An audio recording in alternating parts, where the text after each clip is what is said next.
কিরে ভাগ্নে, কি খবর তোর? আরে মামা আর বইলো না, রোজ রোজ এই ঝামেলা আর ভাল লাগে না। কেন, মুরগি শিকার করতে আবার ঝামেলা লাগিয়েছিস নাকি? মানে আরেকটু হলে মুরগিটা ধরেই ফেলতাম। আর কি আর করার, মুরগির মালিক এসে হাজির, দিল এক দৌড়, কোন রকমে জানটা নিয়ে পালিয়ে এলাম।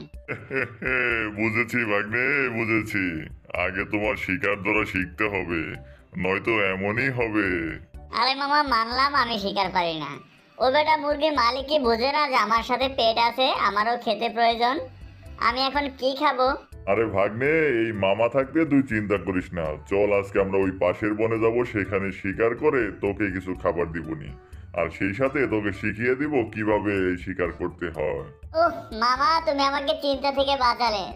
জলদি চলো, ওই পাশের বনে যাই আর আমাকে কিছু খাবার এনে দাও। চল চল ভাগ্নে, তাড়াতাড়ি যাই। শুনেছি ওইখানে নাকি হরিণদের আনাগোনা বেশি। মামা আজকে কিন্তু আমাকে শেখাতেই হবে কিভাবে শিকার করতে হয়। ঠিক আছে ভাগ্নে, অবশ্যই তোকে শেখাবো, তুই শুধু আমার সাথে থাকবি। আচ্ছা মামা চলো, আজকে আমাকে শিখতেই হবে।